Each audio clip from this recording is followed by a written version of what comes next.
Looks like someone's ghosts of tricks past have come back to haunt this Halloween. XOXO, Gossip Girl.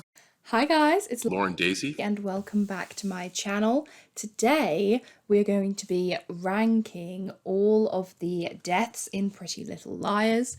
If you want more in-depth of like the timeline of all these deaths and where they occur in the show and what happens and all that stuff, then I do have a separate video on that.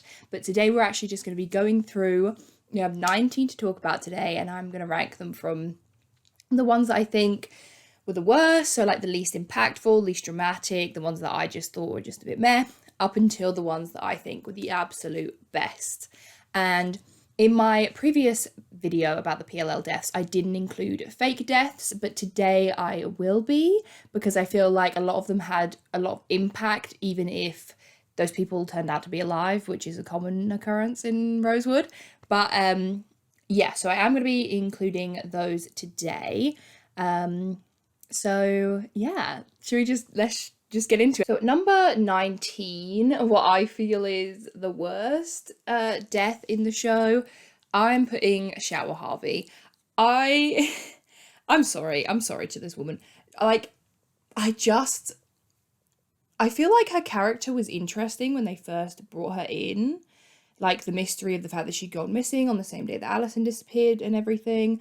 But then when you find out she was actually Redcoat and Black Widow or whatever they called her, it just didn't make any sense. So I already was kind of jaded on her character anyway. So when we got into the time jump, I didn't really care for what she was doing or how she was involved. So then when she died, I kind of, again, didn't really care. So she is killed by Noel and then placed in the bathtub at the Bradley Hotel in her room, which was kind of like a shocking moment, but then that kind of wears off and you're like, oh, it was just kind of Sarah Harvey, so it doesn't mean a lot in terms of the actual plot of the show. And also I think it's tainted in both ways, because firstly, I don't really care for Shower Harvey that much, but also I think that Noel's involvement in the final season was just a bit unnecessary. I think they kind of forced it in for the shock value, and it was like, oh, he was actually part of the dollhouse, and then Sarah was gonna like expose that he was dodgy or something. So that was why he ended up killing her. So not only was the death kind of uneventful, but the reasoning for it and who committed it was also kind of uneventful. So yeah. Coming in at number 18, we have Ren Kingston, and he's our final death of the series. But for me, the thing is, it's not even that I didn't care for Ren, because I actually thought Ren was a pretty good character. And when he would come back, I, enjoyed his scenes and stuff. And I think I'm going to do a whole video on the Ren is A theory, because I don't know anything about it, but I've asked you guys to tell me your theories and stuff over on Reddit, and we're going to go through them, and I'm going to learn about the Ren is A theory literally as I do that video.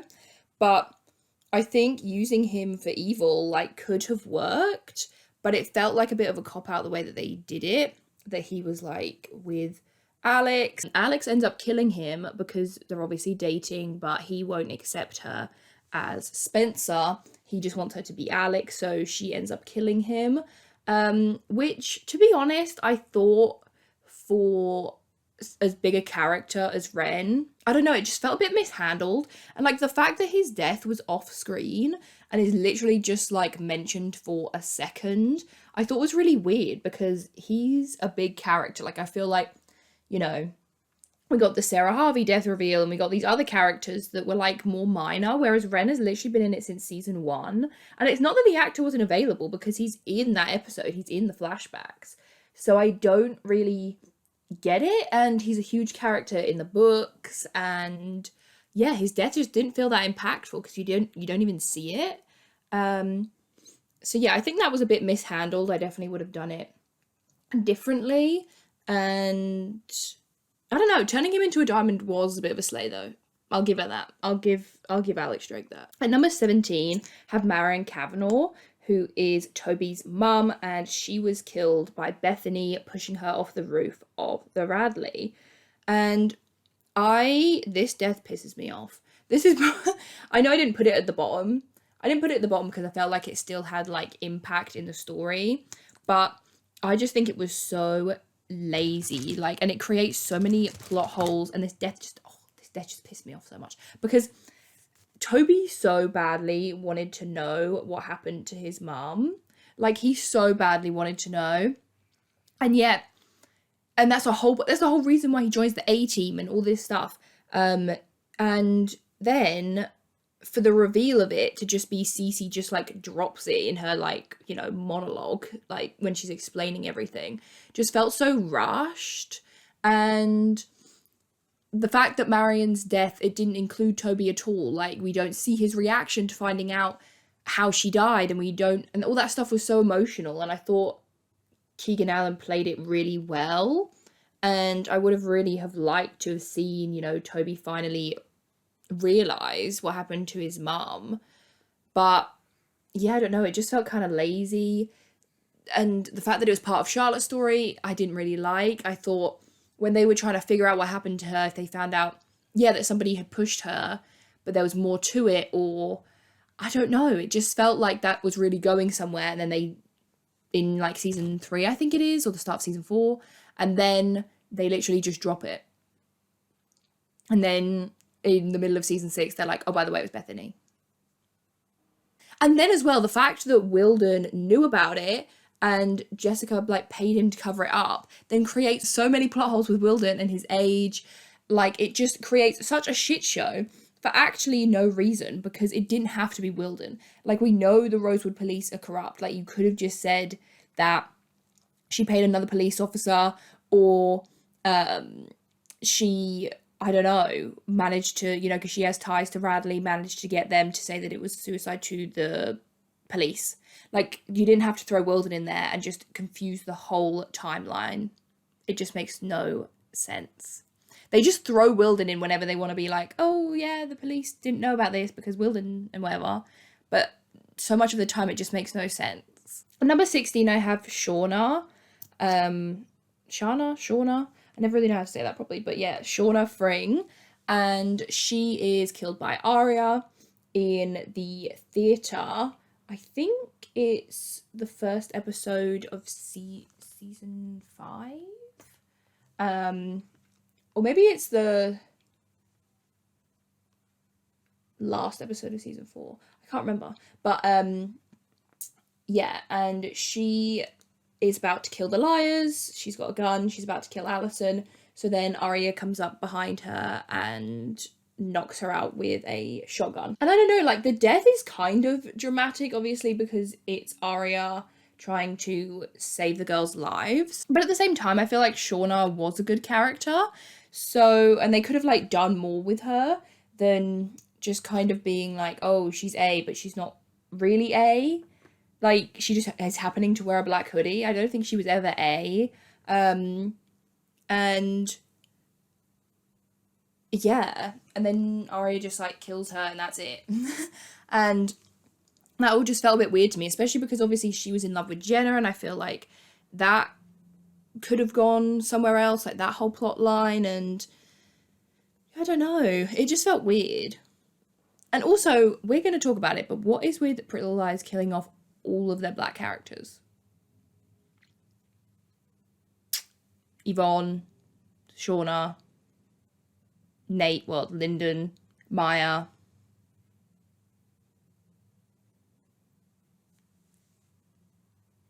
I'm not saying anything, I'm just going to leave that there. Yeah, I don't know, it just felt very rushed. It was literally like, oh my god, wait, she's evil, then she's dead. Whereas I feel like had she lived, and then her and Jenna maybe teamed up. At number 15, I have Yvonne Phillips. And to be honest with you, I just feel like this one was lazy. And I am a Spoby fan. If you watch my PLL couple rankings, you'll know that I'm a Spoby fan. And I wanted them to end up together, obviously. But I thought Ivon was actually a sweet character. She was actually likable, which I feel like is sort of rare. Usually when they bring in new love interests that are meant to rival like the ships that we know and love, the people in them aren't likable. Like I didn't find Jordan likable, I didn't find Liam likable, you know, and so on. Whereas Ivon was actually likable and she was sweet, and their story, I was actually pretty invested in it, to the point where I was like, you know what, maybe Toby and Spencer don't need to end up together. I had like a weird moment where I was like, Yvonne's actually sweet, or if they do break up, then I hope, you know, she is able to find someone else, or, you know, something still comes of her character. But no, they kill her off. Like, they just kill her off. And I feel like it was just lazy to, like, pave the way for Spencer and Toby to get back together. And I don't know, it just felt like such a shame, because Yvonne was a genuinely good character. She and Toby had like what felt like a pretty genuine connection. It was pretty well built up across the season. And yeah, they get into this car accident. Toby's relatively unscathed. Yvonne, I think, goes into a coma, but then she wakes up, and they even get married, and it's so heartbreaking. Like, it was, the thing is, if they'd done it just for the story arc of it, it was great. Her death was so emotional, and it just felt so raw. And when he goes out and Spencer sees him and she realizes that Yvonne died, like, that was all really good. But I feel like, because it was right towards the end of season 7, it just felt like, kill her off, we need Spencer and Toby to reconnect. Whereas I think, had that happened maybe earlier in the season, or I don't know, it just felt like he kind of got over it a little bit quickly, and then him and Spencer were kind of like flirting and stuff again, and yeah, I don't know. Like, as a death, I felt it was really impactful and really emotional, but then it's kind of tainted by the fact that she seemed to just be killed off just to serve the Spoby ship. And number 14, we have Jessica De Laurentiis, and she is killed by Mary Drake, using some kind of pill that I think stopped her heart or something like that. And she is then found by Cece and is buried. Now, I feel like the initial impact of this death, so good. I was like, no fucking way, Mrs. D bites the dust. And then, because she's obviously being dragged away, I think that's the end of season 4. And then, obviously, it looks like A has killed her, but then we actually find out that it was Mary Drake. And I don't, you know me, in the time jump, I don't care for all that stuff. I don't really give a shit about Mary Drake. And so, her being the one that killed her, I was kind of like, meh. It would have been more impactful if it was somebody else, I feel like. And Cece burying her didn't really make that much sense, because she found, I kind of get it, because like she found her and then she was like, oh, my mom deserves like a proper burial, but then also, wouldn't you want to know what happened to her? She just finds her and decides to bury her instead of calling the police or, you know, anything, which I know the Rosewood police are like dodgy, but then she literally just buries her and doesn't tell anybody, and also then films herself burying her to send to Allison to taunt her. So it's like, you were so distraught that she died, but not distraught enough to not take a video and then send it to who you think is your sister, to taunt her with her own mother's death. Like, what? It was all very weird. But then I did think it was insane the way that her body was discovered. The fact that it was Pepe, the dog, like, finding her, and all the lies, like, come out and she was buried in Spencer's back garden. That was big drama. That was big drama. And then I don't know if, like, did Cece bury her in Spencer's back garden to, like, try and pin it on the Hastings? But then why would she try and do that? And then did Cece tell Mary that she'd buried her? Because Peter, in that voice recording, he's like, oh, and it wasn't enough, you had to bury her in my backyard. And Mary doesn't actually deny burying her in her backyard, even though we know it was Cece. Do you see what I mean? It's all very confusing. And number 13, I have Archer Dunhill. And now, while I didn't actually care for Archer and did not give a shit that he died, his death was good. Like, it was dramatic. The fact that it was Hannah, I thought was really good after everything that he had done to her. And yeah, and then all the girls kind of coming together to try and cover it up and protect each other, and all the kind of drama that ensues with that, even though some of it is a bit dumb. Yeah, I thought that element of it was good, and it's actually, I think, the most kind of gruesome death that we see in Pretty Little Liars. Like, it's actually pretty intense, him coming through that windshield.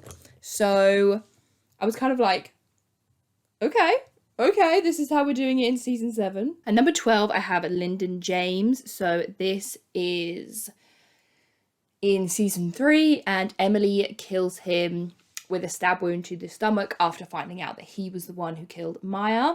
And I thought this was really good. It was really dramatic, and the fact that Emily kills him after he killed her first love, I thought was also really impactful. It's really dramatic, them like running around the lighthouse and all that is really tense. And then afterwards, you obviously have Caleb getting shot as well, which was crazy, which makes me cry every time because of Hannah's reaction to it. And yeah, I thought this was a pretty good one.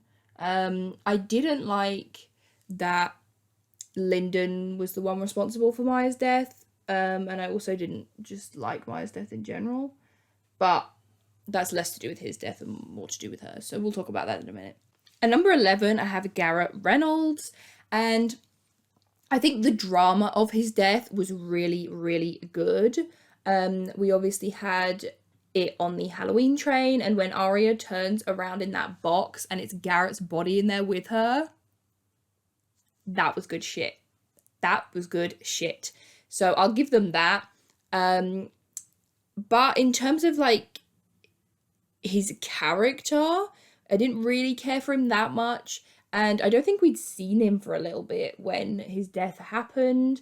And then the actual reveal of his killer is so nonchalant. Once again, they just say that it was Lynden. And yeah, like we see this tiny little video clip, I think, of him being revealed as the Queen of Hearts. And yeah, we don't actually get to see Garrett's death or anything. So yeah, I don't know. I think it's good in terms of the drama of it, and everything like that. But I didn't really care for his character too much. So it's not as impactful as some of the other deaths on this list. Okay, we're breaking into the top 10 now, people. So at number 10, I have Darren Lynden. When that sheet blew over and you saw that it was actually that Darren was dead under there, that shit was so good. That was so good.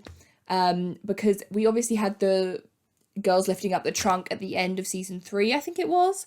And then it's revealed to just be a pig, like a dead pig, and that's kind of like, oh, okay, is that it? But then it's the dead pig represents Lynden, because there's a whole police pig like analogy thing. I don't really know what that's all about, but anyway, so that was kind of like foreshadowing Lynden's death. And then we see like the sheet comes up, and that's like it's like a delayed reveal, because you think it's going to be someone in the trunk of the girl's car. So then you're like, oh, maybe no one died, but then you're like, bam, Lynden's dead. And that was really good. I think Cece being his killer because she was trying to protect Allison was good, up until obviously then the whole Cece reveal that they're sisters, and that was why she did it. That kind of made it confusing. But I thought just her being Allison's like close friend and everything, and she did it to protect her in that way, made more sense. So then when the whole family thing was brought into it, made it all a bit more cloudy. But I do think what really brings this storyline like the juice, you know, like the good stuff, is the fact that they tried to pin it on Ashley and the drama of that, and her gonna go to jail, and that was really crazy. And the clips of her confronting Lynden and all that stuff, and the kind of mystery of it, I thought that was really, really good. At number 9, I have Wayne Fields. Oh my god, Wayne Fields, my guy. I tell you, so he dies in the time jump, so we don't see his death. We also don't really know how he died, but I guess we would assume that it was something to do with military. But I just thought that was so sad. I thought that was so incredibly sad.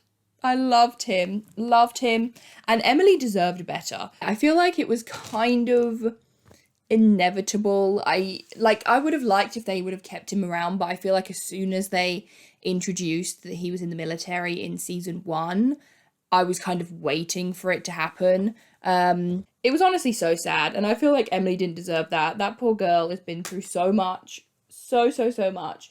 If you want to know how much, watch my Which Lie Had It the Worst video. But she went through so much, bless her. And her and her dad had such a sweet relationship. And I feel like she didn't deserve that. And Wayne was also one of the best dads on the show, one of the best parents on the show. So he also didn't deserve that. It was just bad all round. It was bad all round. At number 8, I have Bethany Young. And I don't have this high up because I actually cared about her character or anything. I just think her death is just part of such an iconic night in history, aka the night that Allison De Laurentiis disappeared. I also have a whole video on that if you want to watch it. But yeah, I thought it just set off such a huge chain of events. It's just so iconic. I couldn't have it this high, I couldn't have it towards the bottom of the list. And my only thing with it is I wish that we would have seen more, because Mona is the one that actually hits Bethany thinking that she's Allison, and then Melissa buries her thinking that Spencer did it, so she's trying to protect her, right? And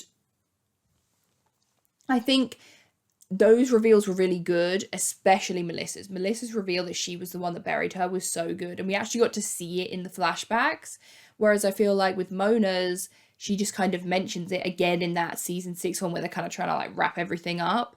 And I liked the motive of Mona's because obviously she always hated Allison, so that made sense. I just kind of wish maybe we had actually seen it, and we don't see Bethany's face ever, and I feel like that would have been more interesting to actually see her as a teenager. I think would have had more impact. And then also the fact that she came to the De Laurentiis house that night to get revenge on Jessica was good.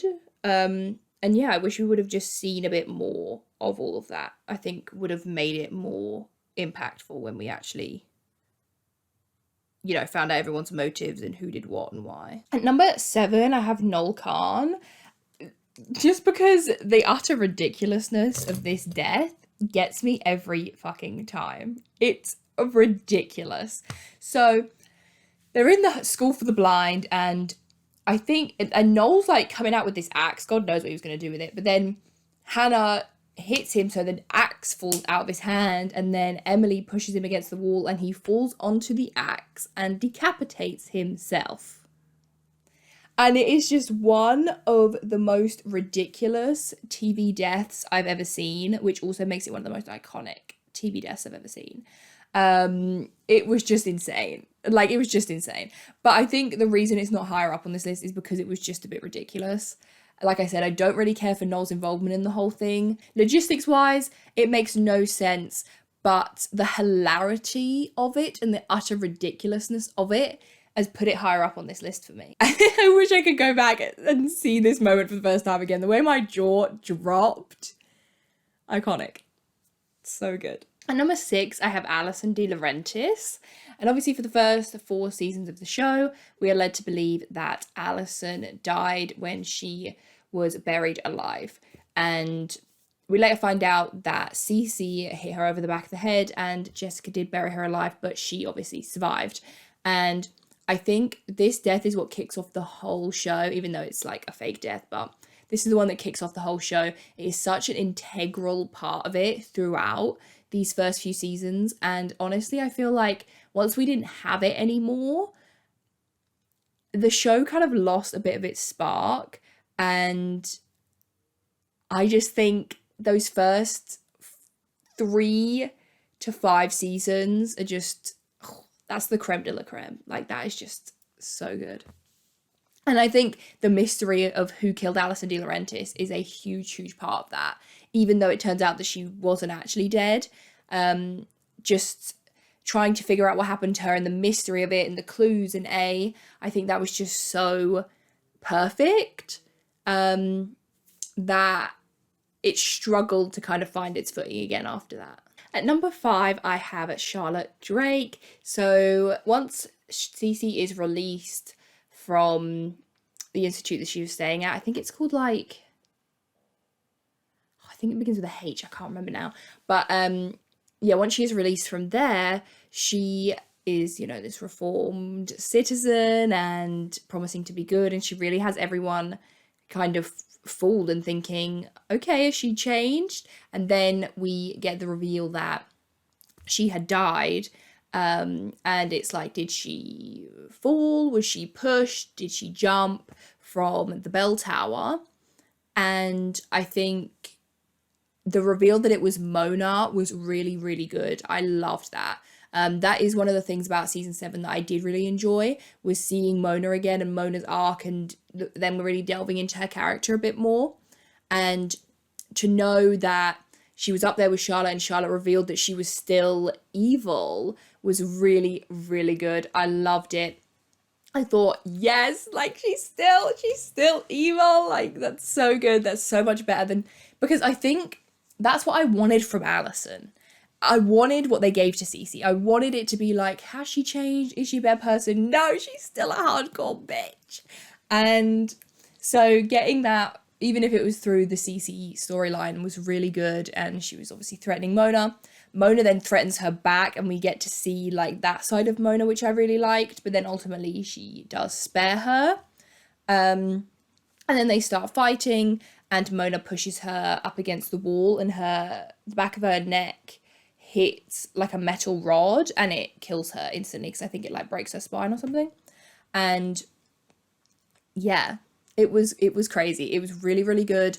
The fact that talking to Charlotte kind of brought out old Mona, and then even like Janelle Parrish, the woman you are, her acting is so good. And when she sits down after she realizes that Charlotte is dead, and she's like playing with her hair in the way that like Mona used to, like way back when, I thought was such a good detail. And the fact that ultimately Mona just wanted to be needed by the girls, and she wanted to be in control, and she was like, this is my game and you've stolen it from me. Good shit. At number 4, I have Toby Kavanaugh, which is the second of our 3 fake deaths on this list. And I just had to put this up high. The impact of this was crazy. When I saw this shit for the first time, oh my god, it was so intense. The reveal that he was dead, because you saw the tattoo, and you're like, oh my god, it really is him. Which was such a good way of doing it, because obviously we didn't see his face, but they had me convinced that it was him. And Spencer's reaction to it, and then, you know, obviously because this was after he had joined the A-team, and then like she joins the A-team, and then the reveal that he's actually still alive, and like, oh my god, this was like PLL just so, seasons 1 to 3 is just PLL so at its peak. It's just, it's so good, and I loved it. It was 10 out of 10. And like, this is one of those where like the reveal that he was alive was great. Like, that was actually good. I was actually like, oh my god, like, thank god he wasn't dead. Whereas like sometimes in shows when it's like revealed that person's not dead, you're like, oh, that kind of actually had good impact on the story, their death, so you didn't really need to bring them back. But this one was really, really good. And the way that, and again, Troyan, her acting is just, it's just 10 out of 10. Like, when she finds out that he's dead, when she finds out that he's alive, like, all of the in-between. Impeccable.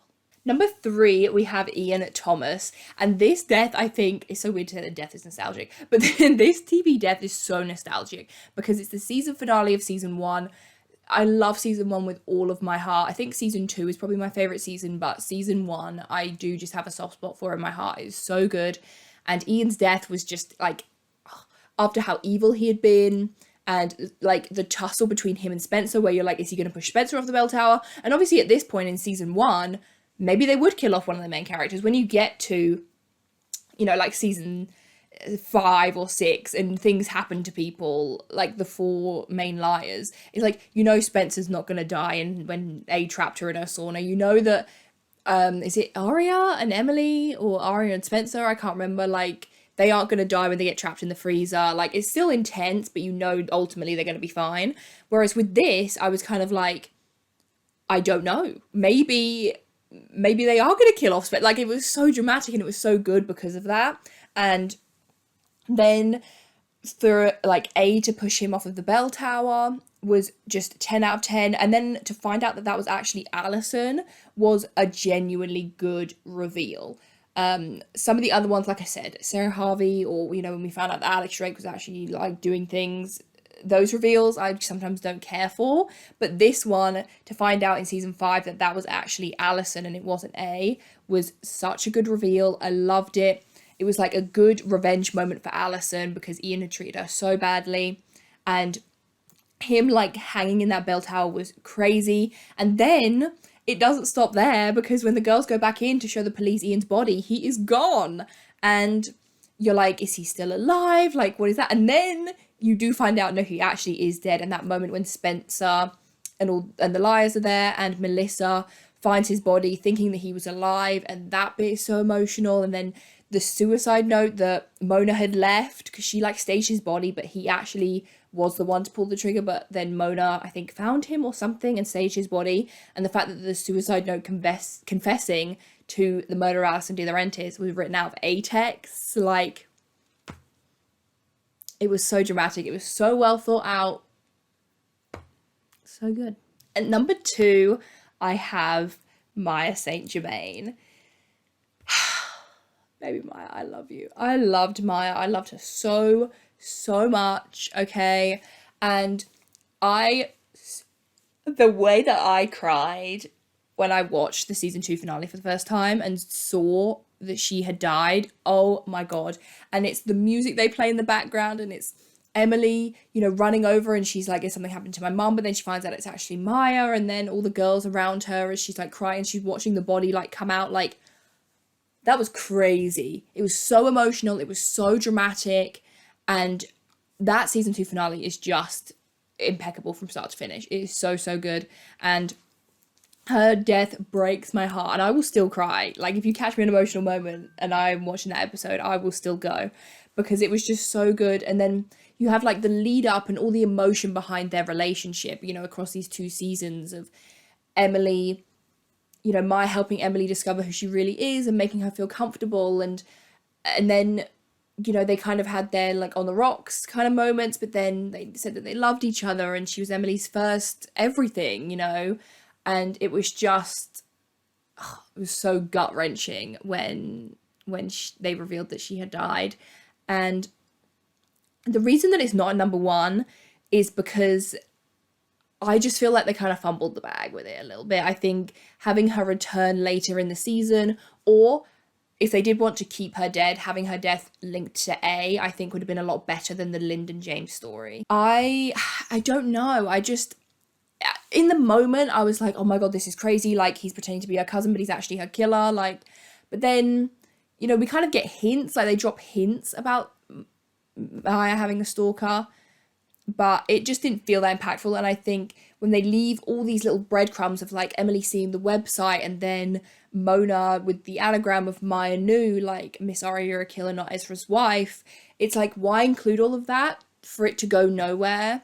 So I think had that all led up to something bigger, like she had found out about A or something, you know, along those lines, or I don't really know. I think that would have had more impact. Or yeah, if she had would have returned later in the show, that would have been a lot better than kind of being like, oh, her stalker ex, you know?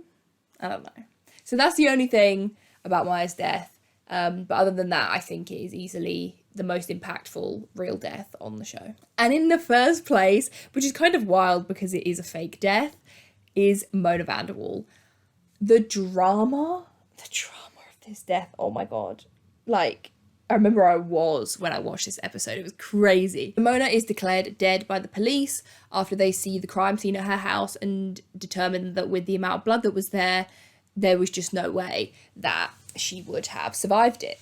And I just thought the whole reveal of it, that like she was storing her blood and all this stuff, and that Mike kind of knew, and like the intrigue around it and the mystery of it.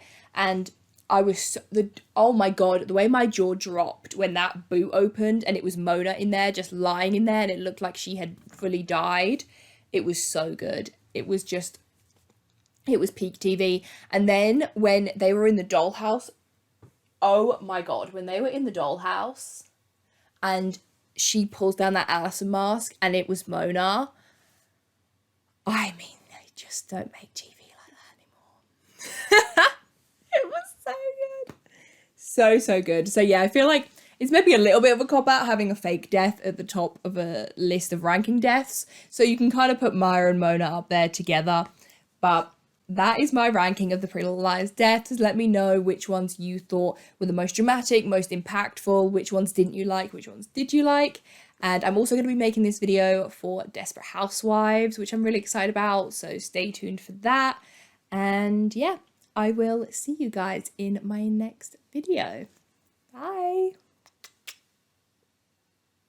Oh yeah, make sure you like and comment and subscribe and all that stuff as well, because that really helps me out. So yeah. Okay, now I'm gonna go. Bye.